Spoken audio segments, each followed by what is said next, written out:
Properties of determinants. तो first property है आपकी, the value of the determinant remains unchanged if its rows and columns are interchanged. इसका मतलब क्या है कि जब भी आप कोई भी जो रोज हैं मैट्रिक्स की, जैसे यहाँ पे फर्स्ट रो क्या है ए बी सी, सेकेंड रो क्या है P Q R, and third row is X Y Z. तो मैंने क्या किया, इन रोज को किस में चेंज कर दिया, कॉलम्स में, करस्पॉन्डिंग कॉलम्स में, मतलब फर्स्ट रो को फर्स्ट कॉलम बना दिया गया। देखो A B C first column में आ गया। सेकेंड रो को पी क्यू आर जो था आपका, सेकेंड रो जो पी क्यू आर है उसको क्या कर दिया, सेकेंड कॉलम में बना दिया गया।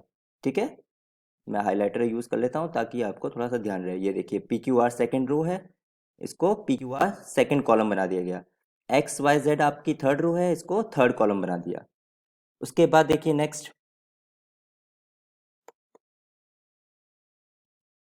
थर्स delta equals to delta dash. इसका मतलब क्या है कि जब ये आप फर्स्ट मैट्रिक्स जो बिना आपके इंटरचेंज वाली थी उसको जब सॉल्व करेंगे और जो इंटरचेंज करने के बाद उसको सॉल्व करेंगे, दोनों का रिजल्ट क्या रहेगा, सेम रहेगा। मतलब कोई भी एक स्क्वायर मैट्रिक्स हो, जब भी स्क्वायर मैट्रिक्स आप देख रहे हैं तो उसमें डिटर्मिनेंट ए और डिटर्मिनेंट ए डैश दोनों क्या होंगे, सेम रहेंगे। तो एक एग्जांपल से भी समझ लेते हैं इसको। एग्जांपल भी मैं यहाँ पे लिख दिया मैंने।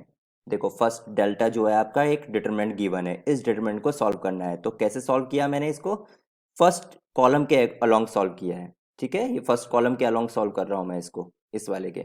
आप चाहो तो सेकंड कॉलम के अलोंग सॉल्व कर सकते थे, एक जीरो है इसके अंदर, इजीली सॉल्व हो जाता, पर मैंने एक बेसिकली फर्स्ट कॉलम के अलोंग। आप फर्स्ट रो के अलोंग कर लो चाहे सेकंड रो के अलोंग कर लो, कैसे भी कर सकते हो।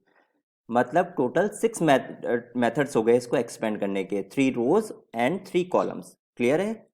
चलो आगे देखते हैं इसको एक्सपेंड कैसे किया। सबसे पहले देखो एलिमेंट ये 2, इसकी पोजीशन कैसी रहती है, पॉजिटिव, इसलिए पॉजिटिव 2। कल बताया था मैंने आपको पोजीशंस के बारे में कि कौन सी नेगेटिव रहेंगी कौन सी पॉजिटिव रहेंगी। ठीक है, देन इसके सामने जो two order second order determinant बनेगा वो क्या है, 0 - 20 सॉल्व होने पे आएगा। फिर नेक्स्ट 6 की वैल्यू जो है, पोजीशन जो है नेगेटिव, इसलिए यहाँ -6 लिखा गया। उसके बाद उसके करस्पॉन्डिंग रोज एंड कॉलम्स को डिलीट करके सेकेंड ऑर्डर डिटर्मिनेंट की वैल्यू रखी गई। तो ये मेथड तो बेसिक मेथड है और शॉर्टकट मेथड से भी आप इसको जल्दी से सॉल्व कर सकते हैं। जिसको ये क्लियर होगा डिटर्मिनेंट, मैं बार बार नहीं बताऊंगा कैसे सॉल्व किया है डिटर्मिनेंट। ठीक है, जिसको भी कोई दिक्कत हो डिटर्मिनेंट के में तो आप बोल सकते हैं, मैं अलग से फिर उसको बता दूंगा लास्ट में। तो यहाँ इसका रिजल्ट -28 आ चुका है डिटर्मिनेंट का। मैं आप बार बार नहीं बताऊंगा डिटर्मिनेंट कैसे सॉल्व किया है, आप लोगों को पता है शायद, प्रैक्टिस की होगी तो इतना तो सॉल्व कर सकते हैं आप। ठीक है, जो भी कंसेप्ट होंगे आगे रिमेनिंग वो बताऊंगा मैं सिर्फ। अब नेक्स्ट मैंने क्या किया, when rows are change into corresponding columns, मतलब R1 को C1 एंड R2 को C2 एंड R3 को C3 में चेंज कर दिया गया। ये आपके साथ नया एक डिटरमिनेंट बन के आ गया जैसे ही चेंज किया। इसकी वैल्यू सॉल्व करके निकाली गई तो कितनी आ रही है, -28। इसका मतलब क्या हुआ, चेंज करने पे और बिना जो ओरिजिनल था दोनों के रिजल्ट क्या आए, सेम आए। तो रिजल्ट सेम, दैट मीन्स कि वैल्यू पर कोई इफेक्ट नहीं होता जब आप रोज एंड कॉलम्स को इंटरचेंज करते हैं। तो फर्स्ट प्रॉपर्टी यही कहता है कि आपको जब भी जरूरत पड़े इंटरचेंजिंग की तो आप इंटरचेंज कर सकते हैं। ठीक है, तो कोई रिजल्ट पे चेंज नहीं आएगा।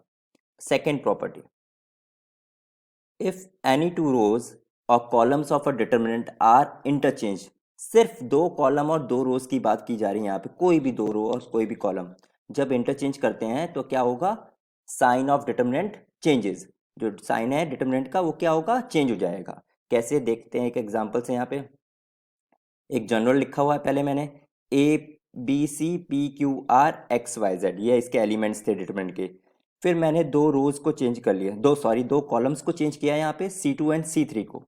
देखो CRZ जो था C3 था, वो C2 की जगह आ गया देखो। और BQY जो आपका था C2 था, वो कहाँ गया, C3। मतलब इंटरचेंज को कैसे लिखेंगे, देखो यहाँ पे C2 इंटरचेंजिंग विथ C3 और C3 interchanging with C2। Both sided arrows का मतलब है कोई भी किसी में चेंज कर सकते हैं, C2 को C3 बनाया या C3 को C2 बनाया, एक ही बात है। तो आपस में दोनों इंटरचेंज हो गए, तो इस तरह से लिखा जाता है उनको, इंटरचेंजिंग वाले को।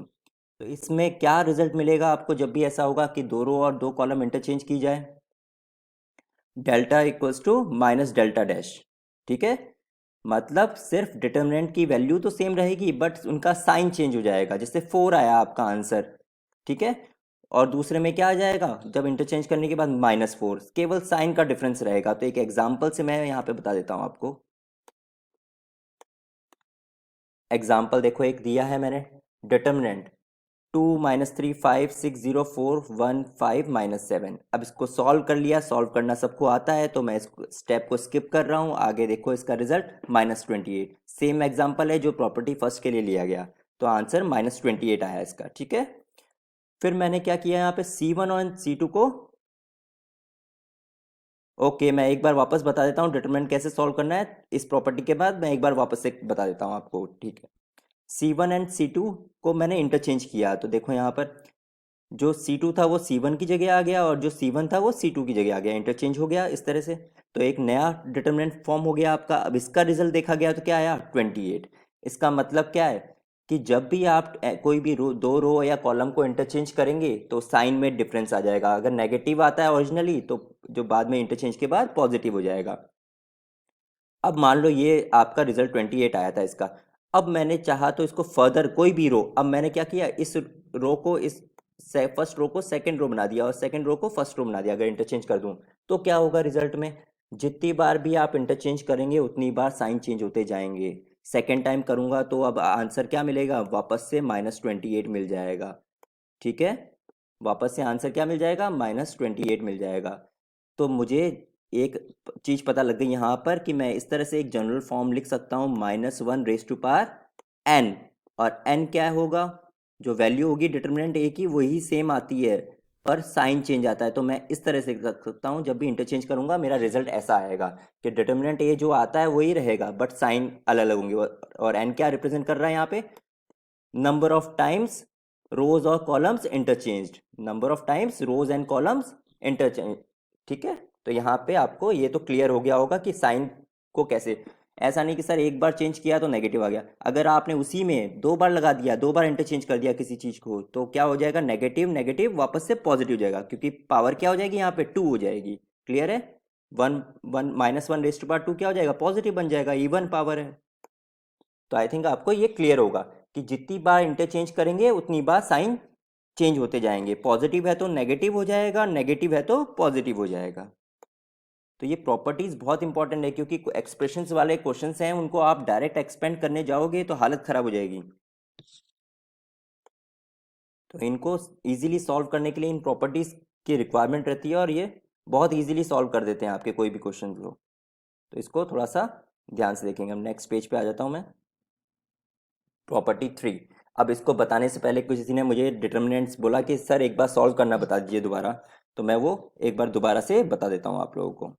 क्लियर है, तो अब मैं वापस से उस पेज पे आता हूँ जहाँ पे शॉर्टकट लिखा हुआ है। शॉर्टकट मेथड से बता रहा हूँ क्योंकि बहुत इजीली वो सॉल्व हो जाता है, ये शॉर्ट ट्रिक है। ठीक है,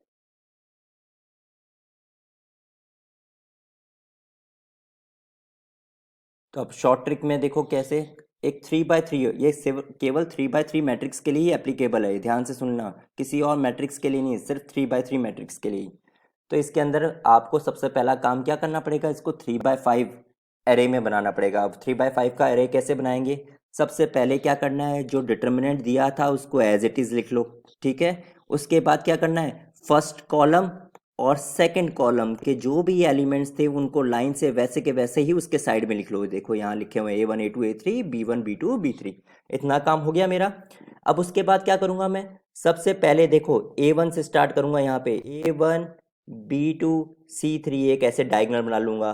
फिर नेक्स्ट वाला भी 3 एलिमेंट्स के साथ एक डायगोनल बना लिया, देखो सेकेंड डायगोनल। फिर C1 A2 एंड B3 के साथ थर्ड डायगोनल, इतना काम हो गया मेरा। फिर यहाँ नीचे बॉटम में आ जाऊंगा, A3 दिख रहा है, इससे डायगोनल बनाऊंगा 3 एलिमेंट्स का, ये देखो। फिर इससे बनाऊंगा, फिर ये इससे बनाया, ऐसे डायगोनल्स बना लिए मैंने। ठीक है, इनको नाम दे दिया 4 5 6। अब क्या करना है आपको, जो 1 2 3 डायगोनल्स में जो प्रोडक्ट आएगा, ठीक है, जैसे फर्स्ट में क्या रिजल्ट आएगा, A1 into B2 into C3। Second में क्या रिजल्ट आएगा, B1 into C2 into A3। इन सब रिजल्ट्स का क्या करना है, इधर आपको सम करना है। मतलब फर्स्ट में जो प्रोडक्ट आया, जो रिजल्ट आया, सेकंड का जो रिजल्ट आया और थर्ड का जो रिजल्ट आया, इनको ऐड कर लेंगे। इसी तरह से फोर्थ में जो रिजल्ट आएगा, फिफ्थ में जो रिजल्ट आएगा और सिक्स्थ में जो रिजल्ट आएगा उनको ऐड कर लेंगे। और अब क्या करेंगे, फर्स्ट सेकंड और थर्ड का जो रिजल्ट आया उसमें से माइनस कर लेंगे किसको, फोर्थ फिफ्थ एंड सिक्स्थ के रिजल्ट को। तो बहुत सिंपल है, इसमें कोई साइन की आपको दिक्कत नहीं होती। तो एक बार थोड़ा सा एग्जाम्पल से भी आप समझ लो ताकि इजीली इसको क्लियर हो जाए। देखो अब ये डिटर्मिनेंट, ये जो दिया हुआ है ये ओरिजिनल डिटर्मिनेंट है मेरा, इसको सॉल्व करना था मुझे, ठीक है। तो मैंने क्या किया, इसमें फर्स्ट कॉलम जो था और जो सेकंड कॉलम था, ये सेकंड कॉलम, दोनों को यहाँ पे देखो लिख दिया गया, -700 6 -1 -3। क्लियर है यहाँ तक। अब क्या किया, डायगनल्स बनाए गए, देखो इजीली दिख रहा है यहाँ पे डायगनल्स। इन डायगनल्स का प्रोडक्ट देखो, -7 इंटू -1 इंटू 8 डेट इज 56, ठीक है। नेक्स्ट देखो 6 इंटू -5 इंटू 0, तो 0 हो जाएगा। नेक्स्ट वाले डायगनल पे भी एक 0 दिख रहा है, मतलब उनका प्रोडक्ट 0 मिलना है। क्लियर है। नेक्स्ट यहाँ से अब 0 से ये वाला डायगनल देखो आप, इसमें भी 0 आ रहा था, इसलिए इसका प्रोडक्ट जो आएगा वो 0 आ गया। -3 -5 -7, इनका प्रोडक्ट कितना आ जाएगा, -105। 8 0 एंड 6 का प्रोडक्ट 0, ये प्रोडक्ट किया है यहाँ पे, जो भी डायगनल एलिमेंट्स है इनका प्रोडक्ट है यहाँ पे लिखा हुआ, ठीक है। इतना करने के बाद अब देखो नेक्स्ट स्टेप क्या है आपका,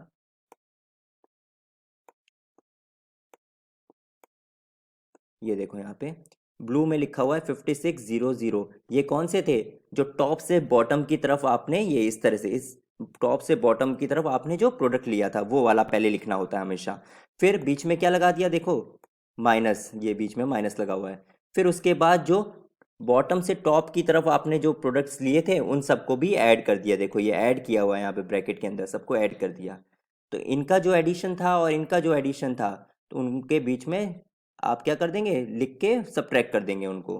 तो देखो 56 रहा पहले वाले में सम यहाँ पर, और दूसरे का प्रोडक्ट जो सम आएगा वो कितना आएगा, -105। बाहर भी माइनस था तो कितना हो जाएगा, प्लस का 105 बन जाएगा ये, और 161 आपका आंसर हो जाएगा। तो ये एक बार देखने में लग रहा है कि सर ये तो टफ है, इससे अच्छा वही बेसिक अपन कर लेते हैं। तो कुछ क्वेश्चंस में तो बहुत आसान, जैसे इसको डायरेक्ट करता तो मैं बहुत आसान होता, क्यों, क्योंकि दो जीरो थे, सिर्फ एक्सपेंड किसको करना होता, -7 को करना होता, ये सिर्फ एक को एक्सपेंड करना होता, ठीक है। -7 को एक्सपेंड करता, उसके करस्पॉन्डिंग जो सामने सेकेंड ऑर्डर डिटरमिनेंट मिलता, बस वो सॉल्व करना होता। तो इस क्वेश्चन के लिए तो डायरेक्ट वाला भी इजी था, ठीक है। बट कुछ जिसमें जीरोस नहीं मिलेंगे वो टफ हो जाते हैं, साइन की बहुत प्रॉब्लम रहती है, तो उसके लिए सबसे बेस्ट मेथड है ये। ज़्यादा से ज़्यादा 20 सेकंड लगेंगे, आपकी अच्छी प्रैक्टिस हो जाएगी तो एक बार, इससे ज़्यादा टाइम नहीं लगने वाला इस क्वेश्चन में। एक बार बस जो आपने डिटरमिनेंट लिखा उसके साथ दो कॉलम जोड़ने, डायगोनल फटाफट आप ड्रॉ करो और उनका प्रोडक्ट लिखते जाओ। प्रोडक्ट लिखने के बाद बस सिर्फ सब्ट्रैक्ट करना है, किसको, टॉप से बॉटम वाले प्रोडक्ट में से जो आया था उनके सम में से जो बॉटम से टॉप वाला प्रोडक्ट का सम आया उसको माइनस कर लेना था, ठीक है। तो ये मेरे ख्याल से अब क्लियर होगा। अब आ जाते हैं अपन प्रॉपर्टी 3 पे। थोड़ी सी प्रैक्टिस करोगे तो क्लियर हो जाएगा ये, ज़्यादा टफ नहीं है, बेसिक है। बस 3 ऑर्डर पे ज़्यादा ध्यान देना है, 2 ऑर्डर तो बहुत सिंपल है, ठीक है। और फिर बाद में जैसे ये प्रॉपर्टीज़ होगी, प्रॉपर्टीज़ में मैक्सिमम क्वेश्चंस के अपन वीडियोस में डिस्कस करेंगे, क्योंकि प्रॉपर्टीज़ बहुत इंपॉर्टेंट है। 6 मार्क्स तक के क्वेश्चन पूछ लिए जाते हैं प्रॉपर्टीज़ से। क्लियर है।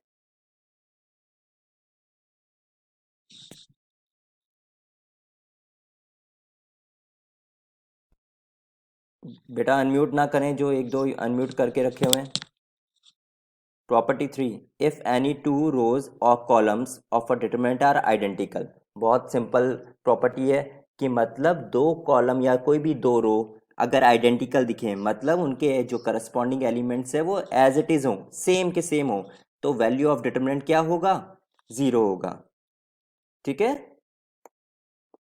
जैसे यहाँ एक देखो मैंने लिखा है डिटरमिनेंट ए बी सी, फिर P Q R, then A B C, ये इसके एलिमेंट्स थे। तो देख रहे हैं फर्स्ट रो के जो एलिमेंट्स हैं और जो थर्ड रो के जो एलिमेंट्स हैं एज इट इज हैं, सेम के सेम है, ठीक है। तो यहाँ देखो रीजन लिख दिया, R1 and R3 are identical, so the value of determinant is 0। Means कुछ सॉल्व करने की जरूरत नहीं पड़ी, प्रॉपर्टी से ही हो जाएगा, ठीक है।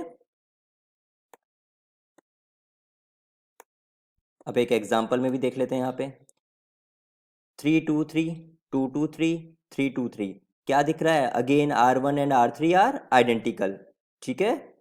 तो आपका 0 आ जाएगा। क्लियर है। नेक्स्ट 1 2 3 2 4 6 3 5 7। अब इसके अंदर देखो ध्यान से, कुछ आइडेंटिकल दिख नहीं रहा।